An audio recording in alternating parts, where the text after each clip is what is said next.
Greetings, fellow scribes! Welcome back to the archive. This week, I conclude my series on Cyberpunk 2020 with a discussion of the systems and mechanics of the setting. Now, this is primarily a D10 plus skill plus attribute based system, similar to many systems that use a D20, in fact, and just uses a D10. And that's the brief, quick summation of it. But sit back, relax, and enjoy as I go into the more nitty-gritty details of mechanics of Cyberpunk 2020. Before I begin, let me just say, if you like this video, please click like and subscribe down below. Leave me comments. Follow me on Twitter. Tell me what you like, what you didn't like, which I'd like to hear me talk about more of in the future. Always looking for ways to help improve the channel. Support me on Patreon, link in the description. Any little bit helps keep me in books, helps keep me support the channel, and keep it going. All that said, let's just get right on into this, shall we? So the first place to start is combat. These are the most important rules for Cyberpunk 2020, as these are the ones you're probably going to be using the most. And let's start with the most basic part of combat, initiative. Initiative is a simple 1d10 plus reflex roll. Highest goes first. There are cyberware that increase your reflexes, increasing your odds of going first. Solos have an ability called Combat Sense, which basically adds its rating to their initiative. Additionally, you have an option called Quick Draw. This gives you a +3 to your initiative score, but a -3 penalty to hit. Now, of course, after you've rolled initiative and determined who's going first, you get to do your weapon attacks. Now, ranged attacks are based entirely on the range you are shooting at. They do not have any meaningful contribution to your target number from your opponent. And ranged attacks are pretty much straightforward. You determine the range, you roll weapon skill plus reflex plus 1d10. And that total determines if you hit. Melee attacks, there's a whole big range of options there.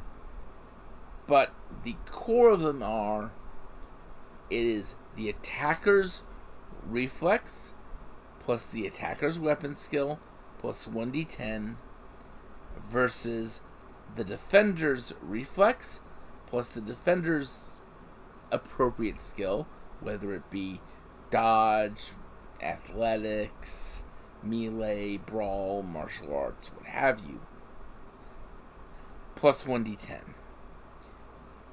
And if the attacker beats the defender's roll, they hit. Now, once you've done damage, you roll the appropriate damage for your attack. You know, if a gun does 2d6 damage, you would roll 2d6. And then you subtract the target's armor's stopping power from your roll. From there, you determine the location that was hit.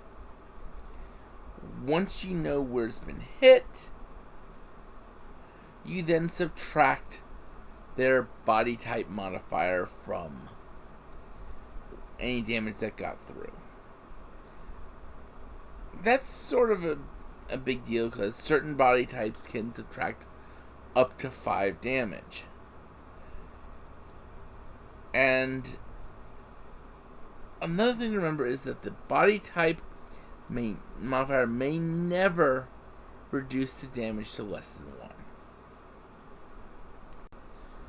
Of course, each little bit that gets through, you mark off on boxes on the appropriate location on your sheet.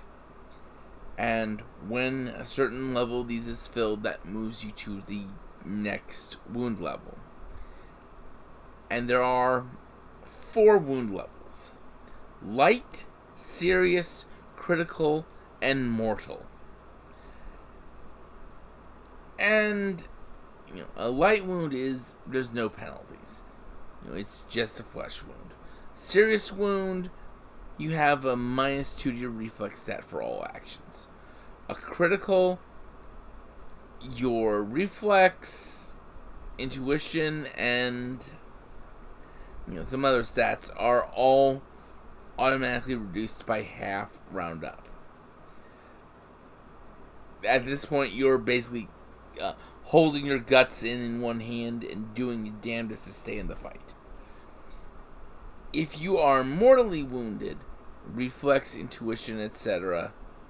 are reduced to 1/3 normal. Divided by 3 round up. And at this point, you should probably be out of the fight. Because when you were at the mortally wounded stage, then you have to start rolling your death save. And to make the death save, you roll a 1d10 value lower than your character's body type. So you need to roll low on this.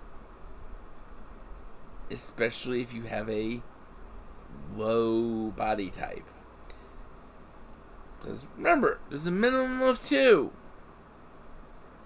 So if you didn't put any points in the body type at character creation, you need a 1 to live. Just saying. On a successful roll, you make it. On a failed roll, you die at the end of the turn. And that is overall combat. Fun and deadly, isn't it? Now, another aspect of Cyberpunk is netrunning. And I'm not going to go into the full details on this.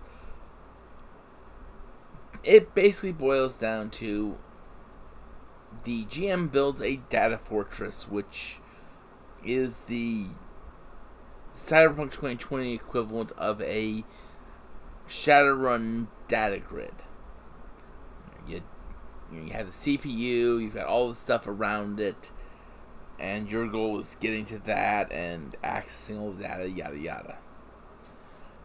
And when you're dealing with programs, whether it be ICE or other net runners who are fighting against you, everything boils down to rolls of defenders or attackers program strength plus intelligence plus interface plus 1d10 versus each other.